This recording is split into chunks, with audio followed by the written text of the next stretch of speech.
When you're not even background noise, you're silence. I grew up in San Antonio, Texas, in a neighborhood where everyone knew someone from church, or someone's cousin, or someone's cousin's cousin. It was always loud. Family meant gatherings, carne asada on Sundays, novenas at abuelas in December, and birthdays that looked like full-blown weddings. People everywhere. Laughter, yelling, music, beer bottles, clinking, Spanglish flying around like confetti. But as loud as everything always was, I felt like the quietest presence in the room. I'm the only daughter in a big Mexican family, only girl in my generation. No sisters, no girl cousin, just me perched somewhere awkward between the men of the house and the women who already had their alliances. If the house was a soccer team, I was the bench warmer. Hell, maybe not even on the roster. Just a girl born into the wrong lineup. My mom, Teresa, was never what you'd call nurturing. She was one of those tough as nails, no-nonsense Catholic moms who believed more in discipline than affection. Her version of love came in two forms, food and critique. Tamales in December, love, commenting on how lazy I looked sitting down too long. Also love, apparently, but something about how she treated my brothers and my male cousins always gnawed at me. It wasn't just affection, it was admiration, respect, forgiveness, a warmth I could never quite reach. My dad Manuel was physically present for the first 10 years of my life, but emotionally absent the entire time. A construction worker who left early, came home late, and disappeared completely after the divorce. I haven't seen him since. The only consistent reminder of his existence is the scowl on my mother's face whenever his name comes up. When I was little, I used to daydream that I'd run into him at HEB and he'd look at me like he recognized me, not just as someone he helped bring into this world, but as someone he wanted to know. I have 3 brothers. The oldest, Daniel, is a Marine stationed in Hawaii. The middle one, Jorge, is obsessed with weightlifting and acts like Andrew Tate is gospel. The youngest, Emilio, is still in high school and already thinks he's too cool for everyone, including our family. Daniel was the only one who ever made me feel like I belonged. When we were kids, he taught me how to ride a bike, and when Mom would go off on me for getting an A- instead of an A, he'd sneak me candy and whisper, "You did great," but he left when I was 13. I'm 19 now and I can count on one hand the number of times we've talked. Everyone else, they had a group. The boys had their boyhood. They played football in the backyard, ganged up on me with water balloons, and huddled around the PlayStation like they were defending a sacred temple. My uncles, loud, joking, drunk by 3 p.m. during any family party. My aunt, always in the kitchen, laughing about telenovelas or gossiping about people I never met, never pausing to ask me anything real. And me, I wandered between rooms like a misplaced ghost. I was too boyish for the women and too soft-spoken for the men. The expectations were unspoken but rigid.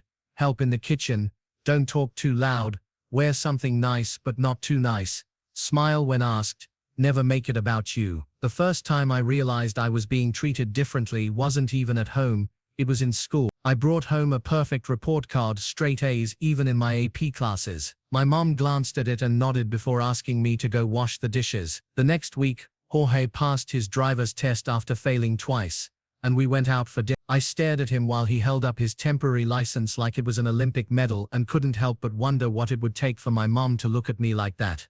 I kept telling myself it was just in my head, that I was overreacting, that maybe if I did better, cleaned more, studied harder, lost a little weight, smiled more often, maybe I'd finally fit into some space in the family where someone might say, "We're proud of you, Mija." Then came high school graduation, and the story that broke me. It wasn't just about the graduation, it was about every invisible moment that led up to it. Graduation day, June 4, 2023. That date is burned into my memory, not because it was joyful, but because it confirmed everything I had always tried to deny, everything I begged myself not to believe. I had spent 4 years clawing my way through school, holding myself together through mental breakdowns and social isolation. I wasn't the kind of girl who got invited to parties or had a swarm of friends in the yearbook. I was the type who stayed behind after class to help the teacher clean up, who spent lunch in the library, who secretly Googled how to tell if your family doesn't love you at 2 in the morning. But I made it. I graduated with honors, top 10% of my class. I applied to UT Austin and for once I thought maybe this time they'll see me. Maybe this is the moment they'll finally show up. I spent weeks planning, sent out invites to my extended family, my Aunt Yolanda, Uncle Raphael, my cousins Marco and Luis, and even Marco's girlfriend Sam. I ordered extra tickets from school just in case. I even asked my mom if she could help me get a new dress for the ceremony. Not anything fancy, just something that made me feel pretty. She told me to wear the white one I wore to my cousin's baptism last year. Said it was still good and didn't see the point in buying something I'd only wear once. Still, I let it go. I smiled. I told myself it didn't matter. The day of graduation, I woke up early, straightened my hair, painted my nails pale pink to match the tassel on my cap, took a shaky selfie in the bathroom mirror and posted it with a caption that read, "I made it." It felt like a cry for validation disguised as a celebration. At the ceremony, I kept scanning the crowd, looking for my family. I spotted my mom, sitting with Emilio, their arms crossed, her face unreadable as always. She didn't wave, didn't smile, just sat there like she was attending a dentist appointment. But it wasn't her that broke me.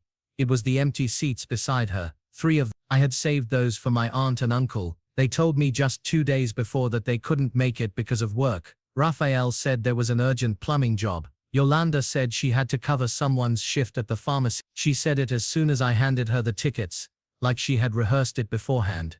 And Marco, he came sort of, showed up 10 minutes before the ceremony started. Sam was with him, all dressed up in a red sundress. They sat 2 rows behind my mom, didn't even say hi. Then just after the speeches, right before names were called, they slipped out. I found out later it was because Sam's cousin was graduating across town and they didn't want to miss the important part. So they left, before my name was even called, before I walked across that stage. When they announced Valeria Garcia and I stepped up in my clunky heels, diploma in hand, there were polite claps from strangers, but no cheers, no whistles, no screaming, "That's my girl," like I heard from other families around me. My mom didn't even stand up. I think Emilio was on his phone. I walked back to my seat, and all I felt was shame, like I had done something wrong by existing, like I had put on a show for people who never wanted to watch. That evening, after the ceremony, I came home just hoping for a card, a balloon from HEB, anything, but the living room looked the same as always. No decorations, no music, no celebration, just leftover arroz con pollo on the stove, and the news playing on low volume. My mom said, "Put your gown away before it gets wrinkled." I went into my room, shut the door, and didn't come out until the next morning. I cried myself to sleep that night, the kind of crying that shakes your whole body, the kind that leaves you exhausted and numb, like you've been hit by something you can't name. The worst part, I knew this was coming. Deep down, I always knew. This was just the final confirmation. I kept thinking back to Daniel's graduation. 2 years earlier, my mom and my aunts flew out to San Diego to see him. I remember Yolanda posting a boomerang on Facebook of them all clinking glasses at the airport bar with the caption, "So proud of our soldier."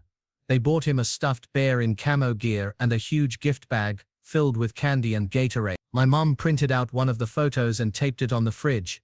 It stayed there for months. There's not a single photo of me from my graduation on display in our house. I posted one of the ceremony pics on Instagram, mostly for myself. 2 people liked. My best friend left a comment with a heart emoji. None of my family acknowledged it. I don't think I've ever felt smaller in my life. For weeks after, I didn't want to leave my room. I didn't answer texts. I avoided the kitchen when I heard voices. I told my best friend I had COVID, just so I wouldn't have to hang out. I wasn't sick, but I was definitely breaking. Because that day showed me that no matter how hard I tried to blend in, to be worthy, to be seen, my gender, my place in this family, made me invisible. It was like I had been holding on to this desperate hope that someday, someone in my family would say, "You're enough just as you are." But instead, I got silence. And silence in a family as loud as mine is worse than any insult. When you realize the people you love the most might never truly love you back, not in the way you need, it changes you. After graduation, I drifted through the summer like a ghost. I couldn't even look at the photos from that day. They sat untouched in a folder on my laptop titled, Grad 23, buried deep where I wouldn't accidentally stumble on them. Every time I saw someone else post about their celebration, balloons, big dinners, matching t-shirts, I'd feel this ugly twist in my stomach. like I had been left out of some secret club where people actually matter. My mom never mentioned the ceremony again, not once. There was no "I'm proud of you," not even a "you looked nice," just silence. The kind of silence that wraps around you so tightly you start to suffocate without even realizing it. I tried to distract myself by preparing for college, thinking maybe that next chapter would save me. I ordered my bedding for the dorm, picked out notebooks, watched YouTube videos on how to make friends in college. But there was this constant weight dragging behind me, like I was building a new life on top of ash. No matter how much I looked forward, the pain from what had happened kept pulling me back. I started sleeping in more. My appetite dipped. I lost 10 pounds without trying, not that anyone noticed. I'd go for walks at night just to be alone. I'd plug in my headphones, crank up music so loud it felt like it might crack my skull open, and I'd just walk until my legs burned. Sometimes I'd cry in the shower so my mom wouldn't hear me. Other times I'd lie in bed staring at the ceiling, replaying that moment I crossed the stage and heard nothing. That was the loop I couldn't escape. That walk, that silence, over and over again. I began questioning everything. Was I imagining it all? Was I being dramatic? But every time I tried to talk myself out of the pain, a memory would crash through and confirm it. Like the birthday party where my mom forgot to buy me a cake because she was helping my cousin get ready for or the time my uncle brought back souvenirs from his trip to Mexico for all the boys, but said I didn't know what girls like, or when Emilio got grounded for failing a math test, and my mom still made his favorite flatters for dinner because he needs comfort right now. And me, when I got into UT Austin, she barely blinked. She told me it was going to be expensive, that I better not waste time chasing boys or crying over tests, that I better not come home pregnant like some of those college girls. Not once did she say she was One night, in July, I sat on the floor of my room scrolling through Facebook and saw a photo Yolanda posted. It was a throwback to Daniel's bootcamp graduation. The caption read, "One of the proudest moments of our lives, our Marine, our hero." I stared at it for so long my eyes went blurry. I didn't want to feel angry, I wanted to feel happy for him. He deserved it, but I also wanted to scream, because where was that love for me? Where was my moment? The more I thought about it, the more I realized how deeply rooted it all was. This wasn't just a one-time oversight. It was a pattern, a legacy, a hierarchy in my family, passed down like old furniture. Boys at the top, girls as decorations, if acknowledged at all. Even the women in my family, my mother, my aunts, they upheld it, they enforced it. I used to think my mom was just but now I saw her differently. I saw how she praised my brothers for the smallest acts, but critiqued everything I did, how she called me hormonal whenever I cried, but told Jorge he was just stressed when he lashed out, how she told me to cover up in front of my uncles, but never once told them to watch how they looked at women, and I hated it. I hated how deeply this quiet sexism had taken root in our home, how it had shaped my entire sense of worth without me even realizing it. I started thinking maybe if I were a boy, maybe if I'd been born differently, maybe I would have been someone to them. That thought haunted me, because no matter how hard I tried to shake it, it lingered. At one point in late July, I journaled something I never thought I'd admit, even to myself. I don't think I'm capable of being loved by this family, not the way I need, and maybe I need to stop hoping. That broke something inside me, because I had always hoped. Even when I told myself I didn't care, I hoped. Every birthday, every holiday, every milestone, I hoped that maybe this time, someone would see me. But that summer, that hope started to rot. I stopped trying. I stopped sharing my win. When I got the email that I'd received a small scholarship for being in the top percentile of my class, I didn't tell anyone. When I got my dorm assignment, I quietly packed on my own. My mom didn't even ask if I needed help. The only person who texted me that whole summer consistently was Daniel. He wasn't the warmest over text, but he checked in, asked about school, told me he was proud of me, sent me $50 on Venmo and wrote, "Treat yourself to something sweet, college girl." I cried so hard when I saw it I dropped my phone. Because for once, someone chose me, and it felt foreign.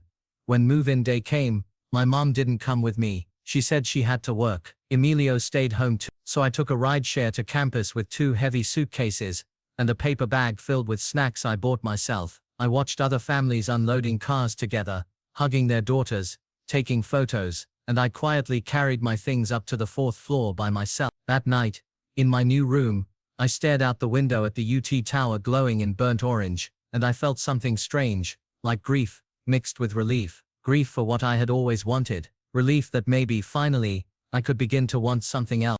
I stopped trying to prove my worth and started deciding it for myself. College didn't change everything overnight. It didn't wash the grief off my skin or erase the ache of being unwanted. But it gave me something I had never really had before: distance. Being away from my family was like learning to breathe all over again. I didn't realize how much I had been shrinking myself until I was no longer under their roof. Suddenly, I could walk around in shorts without being told to change. I could eat when I was hungry, sleep when I was tired, cry without having to hide behind a shower curtain.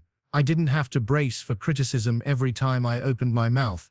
I didn't have to constantly prove I was worth being acknowledged. The first month of college was overwhelming. My roommate was this bubbly girl named Janelle from Dallas, who had never heard of mole or seen a quinceañera, but she liked me. She asked me to go to dining hall dinners and to join her study group. She even invited me to a Halloween party, and when I said I didn't have a costume, she gave me one of hers. It felt strange being included without begging for it. I didn't know how to trust it, but I let myself try. For once, I started choosing people who chose me back. Classes were hard, but they gave me a structure I could rely on.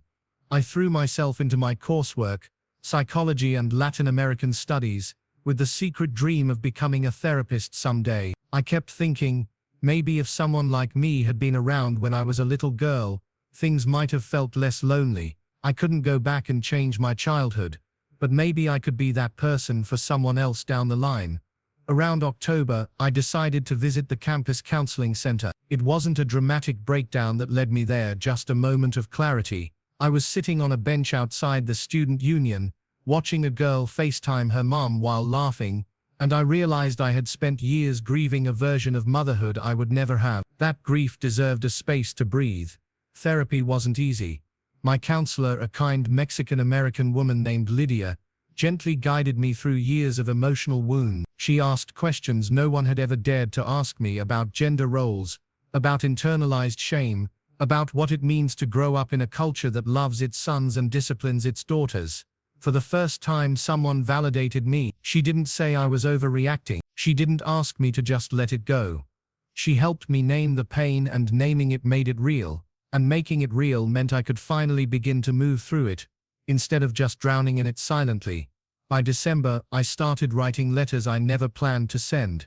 Letters to my mom, to my aunt Yolanda, to my dad. I poured out everything I had bottled up for years, every missed moment, every insult disguised as advice, every time they had made me feel like being born a girl was some kind of punishment. Some days I'd write for hours, crying between sentences. Other days I'd stop after 2 lines and just stare out the window. But the writing helped. It gave me control over my story. For once, I wasn't waiting for someone else to tell me I mattered. When winter break came, I made the decision not to go home. I told my mom I had a research opportunity on campus. It wasn't true, but I didn't owe her the truth anymore. Not when she had spent years refusing to see Mom. I stayed in the mostly empty dorm, worked a part-time job at the campus bookstore, and spent Christmas Eve eating tamales from a Mexican deli with Janelle and her cousin. It wasn't flashy. It wasn't traditional, but it was peaceful. And in that peace, something shifted. I started asking myself questions I had always been too scared to ask. What do I want my life to look like? What kind of people do I want around me? Who do I become when I stop trying to please people who will never applaud? The answers came slowly, but they came. I stopped calling my mom every week. I didn't send photos or updates unless I felt like it. When she texted, "You don't call anymore," I simply replied, "I've been focusing on school." That was true, but more than that, I was focusing on healing, on choosing my. Daniel and I grew closer. Weirdly enough, he started calling once a week, sometimes just for 5 minutes. He told me stories about Hawaii, about his lonely nights on base, about how being the golden son never stopped him from feeling like a stranger in his own family. He said, "I always knew they were harder on you. I didn't know how to stop it. I'm sorry I didn't try harder." That meant more to me than any graduation card ever could. I started sharing small pieces of my writing online, posts about navigating family trauma, about growing up Latina and invisible, about reclaiming your voice in a culture that often asks women to whisper. People responded. Strangers, girls like me. Some sent DMs that said thank you for writing this. I thought I was alone. I wasn't alone. I never had been. I had just been surrounded by people too blind to see me. And slowly that became enough, knowing that I was building something for myself, something real, something I started making a list of what I deserved. I deserved to be celebrated. I deserved to be safe. I deserved to be loved. Not for what I do but for who I am. The list is still growing, and for the first time in my life, I'm the one writing it. They didn't show up for me, so I showed up for myself. The spring semester came with a strange lightness, not happiness exactly, but clarity. I wasn't healed. Grief doesn't disappear just because you've decided to stop letting it win, but I had changed. I could feel it. There were moments when the sadness still snuck up on me, like when I passed a girl hugging her mom goodbye after a campus visit, or when I saw someone FaceTiming their dad after getting an A on an exam. Little things, random things, and it would hit me all over again that I didn't have that. Maybe I never would. But the difference now was, I didn't spiral. I didn't let it define me. I let myself feel the ache and then I moved forward, because I had learned something powerful. Not all families are built by blood. Some are built by truth, by kindness, by people who choose to see you. I started piecing together my own little chosen family. Janelle, of course, who always brought me back a cookie from the dining hall. My study group, who made me laugh when the world felt too serious. Even my psych professor, who wrote "You have a gift, don't stop using it" on the bottom of one of my essays. Those moments, tiny, fleeting, became my anchor. Daniel visited me in April. It was the first time we'd seen each other in almost 5 years. We met at a coffee shop near campus. He looked older, leaner, more tired than I remember, but his hug was warm, familiar. He handed me a little box. Inside was a silver necklace with a tiny crescent moon. He said, "You always were different. That's what made you bright." I didn't cry then, not in the moment, but later that night, alone in my room, I clutched that necklace in my hand and sobbed, because finally, someone from my family had acknowledged the one thing I needed to hear. You're not less, you're just different, and different can be beautiful. That visit changed things for us. We didn't become best friends overnight, but the wall between us was cracked now. I felt like I had a brother again. Mother's Day came and went. I didn't call my mom. I posted a photo of myself instead. Me smiling in front of a blooming jacaranda tree on campus. The caption read, "Celebrating the woman I'm becoming." I expected pushback, maybe even guilt texts, but nothing came, and somehow that silence didn't hurt this time. It felt like closure. Summer approached, and with it, a decision: go back home or stay. I chose to stay. I applied for a summer research internship on Latina mental health and was accepted. The irony wasn't lost on me, studying the very wounds I had grown up with, but it didn't feel bitter. It felt full circle. One evening in June during a group discussion, one of the girls, a sophomore named Anna, shared how isolated she'd felt growing up the only daughter in a traditional household. Her voice cracked when she said, "Sometimes I think they only loved the idea of me, not the real." I reached out and squeezed her hand. I didn't need to say anything. She understood, and I realized in that moment that maybe my story, the one I used to carry like a weight, could become a light for someone else. The thing about being invisible for so long is that you become an expert at noticing others who feel the same, and when you start seeing each other, something beautiful happens. You become seen. I still don't know if I'll ever have the relationship I once dreamed of with my mother, or my cousin, or my aunts, and I've stopped chasing that fantasy. I don't need their approval to define me anymore. What I need is honesty, safety, love that doesn't come with conditions, and I'm building that now.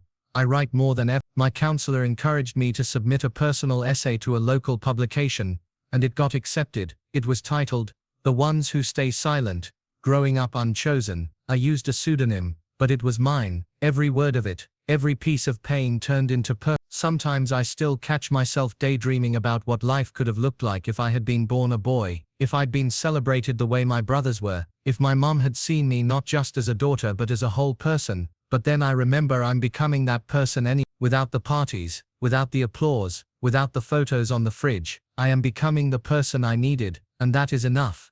Because being born different didn't make me broken. It made me resilient, and I will never let anyone erase me again.